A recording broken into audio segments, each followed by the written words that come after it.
Brodingers, Bros. Ash here, welcome back to Gents. Masterpiece fragrances. That's what's on the docket today. Every person in the world has to know these fragrances. I'm not making these rules, I'm just enforcing them. And listen, if you don't know these fragrances, you're gonna get beat with the stick of truth. It's very tough. This will not fall apart if I do that one more time. Trust that. Ooh, it's very strong. Ooh. Okay, I'm not doing that again. Until next time, I will do it again. I don't learn my lesson.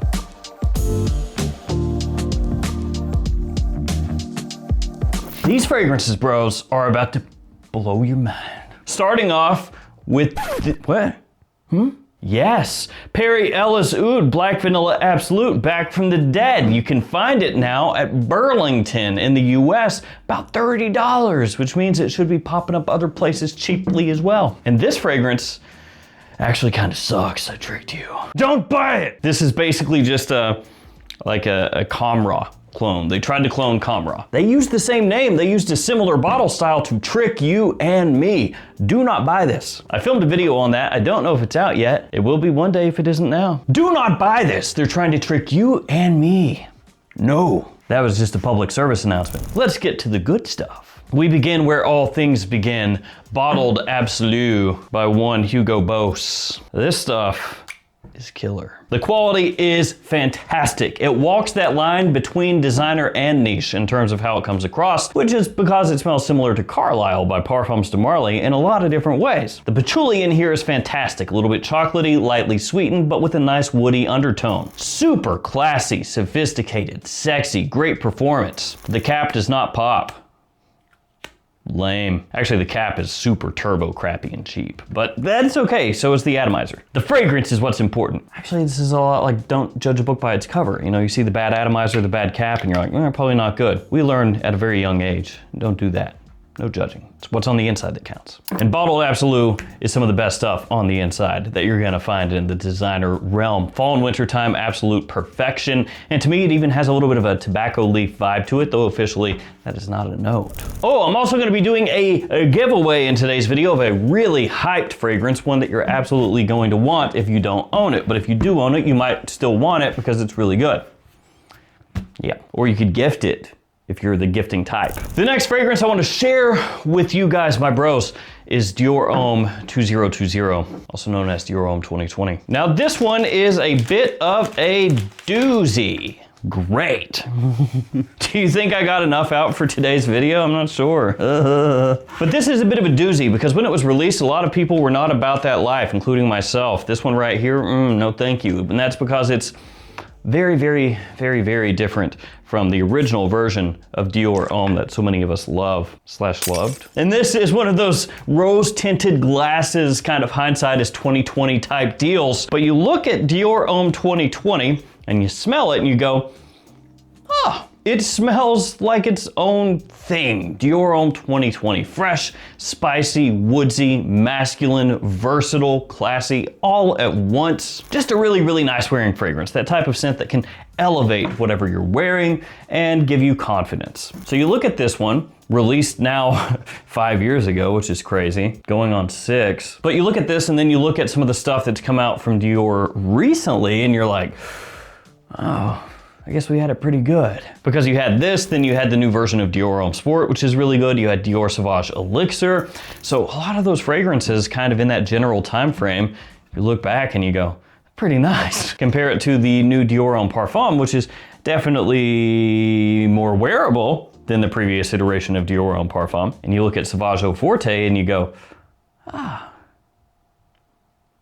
things are different. Different perfumer, of course. For me, Dior Homme 2020 has moved into a bit of a modern masterpiece in terms of how I take the fragrance. I absolutely despised it when it came out, did not like the change, but at this point, I accept it. I willingly accept it. Now this next one comes with a bias alert, and that's because it's by Michael Malul and it is Ginger+Mist. Now I had absolutely nothing to do with this fragrance, but I do have fragrances released underneath the Michael Malul brand, so you have to be aware of that, of course. And those fragrances you can find at every Perfumania and fragrance outlet store in the US or online at basically everywhere. Nordstrom, JOMASHOP has it, FragranceNet has it, Michael Malul's website has it, has them. South Slope, West Loop, Edgewater, Jet Black, Enigma, and Terra Nova. But Ginger+Mist, like I said, this I had absolutely nothing to do with, and I think it's one of the best things that they've done. You do have to like the first word in the name, ginger, okay? Because it has a bunch of it. There's also citrus in here, there's pineapple, and then as it dries down, Akigala wood, which is basically a cleaned up patchouli. Like, think of patchouli just amplified in the woody aspect and then stripped away of anything that could make it potentially offensive to people. Very modern smelling and just more approachable, essentially. There's also in here gin and musk, and overall it's just a very bright, zingy, fresh scent with just the right amount of sweetness and massive versatility. If there's one drawback to this fragrance, it's if you're after something insanely beast mode, it's not this. But just in terms of how this stuff smells, it is absolutely lights out for spring, summer, and early fall. This stuff is great. I'd say of the stuff that Michael Malul has put out that I've had nothing to do with over the past couple years, that's probably my favorite. A favorite. The next one is a hybrid of sorts. Yes, a combination of fragrances. Oh yeah, take some of this and some of that, brother. Put it together, what do you got? Yeah, that's what we're, you get it? Hell no! But before I share that one with you, which is absolutely killer, some codes. Here they are, just a bunch of them. JOMASHOP codes, use them within the app, save yourself some money. Got codes for Frag Flex, the perfume box, and many more stores. So anytime you shop at those places, use those codes. The scent I want to share with you is this, Lutfa Light in the Heart. This is Arabiyat Prestige. You can kind of tell what the deal is just by the coloration of the bottle. It's Altair. There are about 52 billion clones or alternatives to that fragrance. Check out the atomizer. It's good. On an atomizer battle. All right, come in a little closer. Okay, Michael Malul. Okay, Arabiyat Prestige. Ooh, it's close. Every brand needs those atomizers. Are these the same atomizers? So this right here, like I said, Altair, there's a billion of them out there, right? So I get the idea of hearing that and going, boring. But this one is actually extremely well done and a bit different. Especially so because as it dries down, it takes on kind of an ambery scent profile, like a little bit Grand Soir going on. Grand Soir. So you have a little bit of that Maison Francis Kurkdjian vibe underneath the Altair. It becomes this sort of hybrid instead of just being a straight up Altair dupe. And so it does become a little more interesting to me because it gives you something slightly different instead of rehashing the exact same thing that has been done to death. The next one is newer. It is Myself Absolute. I can taste the fragrances. Yeah. Delicious. So Myself Absolu, the newest in the Myself lineup. It is pricey at full retail. This stuff is not cheap. Atomizer, worse than the last two. Very basic, very standard atomizer. We saved 3 cents per bottle, by going with the lower atomizer. Still better than this one though. Myself Absolute, the evolution of myself. Nice zingy opening. It has a little more of a pop to it, a little more zestiness, liveliness when you first spray it on, but it still has that Myself DNA in there. So it becomes a fragrance that you can wear whenever you want, year round, daytime, nighttime, don't matter. Big compliment puller. It has that clean clothing vibe in the opening, all the way through into the dry down. Just an excellent release, very well done. The only thing I can say negatively about it is, again, it's expensive. And everything keeps getting more expensive, so it becomes one of those deals where you're just like hyper attuned to all of it. You go back and look at Macy's and you're like, wait, over $200? Has it always been like that? Judging you. The next scent to grace Craig the table is none other than Gentleman Reserve Privé. It doesn't want to spin. Nice. The cap just kind of, yeah. Oh, does it pop? Yes. Reserve Privé, This is one of the best fall fragrances and winter fragrances that you can get in the designer realm. And I'm giving one of them away. 100 mils. Actually, this was sent to me by the brand. I'm not even sure why. They didn't send me an email. Nobody contacted me, nothing. It just showed up in a gift bag from the brand with just this. And it is not sealed. So it's new. I haven't sprayed it. I don't know why they sent it, but I want to give it to one of you. So we'll do that in a little bit. 100 mils, bigger than my bottle. Now I've got a size complex. This is huge. That's what she said. Ooh, so good. Like, Gentleman Society Ombre is really, really good, but Reserve Privé just hits a certain kind of way. It's stupid. It's got booziness, chestnut, it has woodiness, it has iris. It's got like everything you want, everything you need. And it scratches that iris itch that I have because that's a note I love. You know, that kind of Dior Homme original vibe, Valentino Uomo Intense, Gentleman Eau de Parfum, stuff like that. You know, that kind of creamy, rich, decadent, elegant, sexy iris.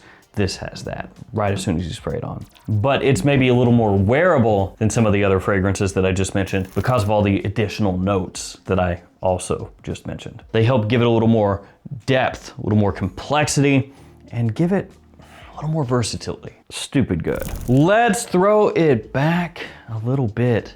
CH Men from Herrera. Now CH Privé, that stuff ripped. I loved CH Privé, but it's just really hard to find nowadays. This one you can still find. Maybe not like this bottling with the little ribbon and everything, but you can still find CH Men. I was contemplating doing 2 sprays and I'll just stick to 1. So this bad boy right here, get it, Herrera bad boy. It is sugary, leathery goodness. Also has vanilla in there, woods, touch of citrus when you first spray it on. It got dragged a little bit back in the day because of the performance. It's not super loud. So as far as like your projection goes, it's more average. But fall and winter or spring evenings also, this stuff is absolutely amazing. People love it, it's magnetic. And nowadays, basically nobody is wearing this stuff because its heyday is gone. But that does not mean that the fragrance should be gone because this stuff still smells amazing. So does this Invictus Victory Elixir. Is this the only Elixir in here today? Yes, it is. Ooh, oh. I am about that Victory Elixir life, mainly because of the vanilla. It's got a lot of it, and I quite enjoy vanilla, especially when there is a lot of it, and when it's used well, I should say. If it's not used well, then It is sparkly, effervescent sweetness with a touch of spice and a little smoke. Another one that is just a massive compliment puller, and that's also due to the performance because it's pretty loud. It's pretty good, which always helps, always helps. And it's not the same or anything like that, but to me, it's almost like a spiritual successor in a way to like Pure Excess and Pure Excess Night. Those were also Paco Rabanne, and I really liked them, but they didn't catch on in a big way. And parts of those fragrances you can kind of smell in here. Also the color scheme, like the whole gradient style is similar to those as far as like the colors they picked and how they made it look. The color scheme. So it's like a spiritual successor to those fragrances for me. And then it also has little similarities to other things out there, like some of the Le Beau fragrances and stuff like that, which I think is just fantastic. So while it's maybe not the most like earth-shatteringly unique thing out there, what it does really, really, really, really well. And sometimes that's what you want. Sometimes you want a fragrance that's not trying to rewrite everything. You just want it to have its lane or its niche, and it does that one thing really well. That's this. Kind of also is this. Les Mal, les Parfums. How fancy, a bottle with chopped off arms and legs. So cool. That's class. Le Mal les Parfums does a lot of the things that I just talked about. The iris, the vanilla, it does that. And it does it really well. Now, I am a fan of a lot of the flankers that have come out in this line over the past few years. I really like Elixir a bunch. Elixir Absolute, I like that one too. This is almost like the fragrance that helped revitalize the Le Male line. Now, obviously it was never really going anywhere, like it wasn't in danger of being scrubbed off the face of the planet. They were coming out with Le Male flankers all day. It's just most of them were more summertime centric. You would get like a limited edition release each year, and most of them were pretty good, like they were competently done, but nothing was really setting the world on fire. They had Eau Fraiche, and that one, you know, that one got pretty popular. And because of that popularity, they came out with a few different limited editions of Eau Fraiche. They were like, oh, here's the Popeye edition, here's the Superman edition. They were coming out with different ones. And then eventually they were like, I guess just kill it. Who cares? I imagine that's how people who work at Jean Paul Gaultier sound for some reason. I don't think that's accurate. But they were just slicing and dicing, chopping and flopping all of those fragrances. And then they came out with this one, and it kind of crushed. And then you saw like a kind of a 180, and they were like, oh, we're just doing wintertime Le Male fragrances now. This one, Elixir Absolute. And then the summertime ones they've come out with have been a little bit more slightly throwaway-ish. But this one really helped kick Le Male back off in a huge way, back where it is now. And I think this stuff is just great. The mix of spices, vanilla, and iris, perfectly done. This is also quite good, even though it looks quite inexpensive. Zimaya's All Barari Shore, which this has become one of my favorite clones that I've picked up over the past a couple months or so. And the main reason is it's a clone of a newer release. And I like that, that's cool. It is quite similar to Forever Wanted Elixir. So while this is the only official actual Elixir here, this one is a clone of an Elixir. So I'm not sure if that counts as cheating or not, since I said there were no more Elixirs. So it's gonna give you a very similar vibe to Forever Wanted Elixir. That one most well known for raspberry and leather, but the raspberry in here is toned down a little bit compared to the Azzaro. This one's slightly fresher, a little more citrus off the top, but still gives you an amazing alternative to a newer release that you're not gonna really find for cheap. And I highlight this one because it kind of shows how different the clone houses have gotten over the past year or so, because now at this point they're popping stuff out same year as the original release, only it's priced like a third or a fourth of what the OG is. Just go back in time 10 years and that would absolutely melt people's minds, because back then people were clamoring for a clone of anything. They're like, look dog, I'll take whatever you got. You got a clone of Yope? Okay, inject it into my veins. Actually don't, that'll kill you. Legend is up next by Montblanc. This is the Eau de Parfum. Nice looking presentation, looks good. Fingerprint magnet, no doubt, but outside that, looks good. This is an ever so slightly more mature version of the original Legend, which smells similar to Fierce by Abercrombie & Fitch, and also Percival by PDM. Got that very clean kind of aesthetic to it, you know, the type of scent that you could spray the second you step out of a shower, and it's gonna feel like you just kind of brought the shower with you to an extent, because it's got that classically masculine lavender type of vibe to it. Even though officially, when you look at the note breakdown, I think that this one has been stripped of its lavender. It's like violet and woods and things like that, but it definitely has that vibe. It is an all year, whenever you want fragrance with good performance, the quality much higher than the price point would have you think. And it's just one of those ones that is easygoing. It's a masterpiece in its own way. And the last one, Ferragamo Spicy Leather. Figaro, feed my bro. Spicy leather is a really good scent that most people are probably gonna completely overlook, which good atomizer on this one too. Maybe not as good as a couple of these other ones, but that's good. Now, note breakdown wise, this one is maybe not exciting in the sense that when you see the notes, you're like, oh yeah, this all goes together very obviously. Pepper, clary sage, saffron, leather, like these notes, they're established, they're partners. So when you look at that note breakdown, nothing really stands out. You know, there's nothing where you see this one note and you're like, oh, what is that? Mulberry, it's got mulberries. It does in fact not have mulberries, but you see what I'm saying? If it had a note like that, you'd be like, oh, interesting. But it's so well done and works together so well, I don't even care about that. It's one of the better, nicer wearing leather scents out there today, especially for fall and winter evenings. It maybe leans a little bit mature, but in terms of what you get versus what you pay, this stuff is fantastic. And that goes for most of the fragrances in this lineup. Ferragamo not really setting the world world on fire in terms of how many people are buying their scents, but they do have some hidden gems there. Giveaway, Reserve Privé. As I said, it is not sealed, but I have not sprayed it. 100 milliliters. If you want to be entered in the giveaway, just leave me a comment, be subscribed to the channel, like the video, all that usual stuff. In the comment, tell me a fragrance that you believe is a masterpiece that everyone should know, and they'll be launched into the sun if they don't. I will pick the winner with random comment picker, as always, posted up on the post tab of the YouTube channel. If you're the winner, hit me up. I will ship this out to you. All right, guys, that will do it for me. Thank you for hanging with me. Stay safe out there. Take care of yourselves, and I'll see you tomorrow with another fragrance video. See you guys.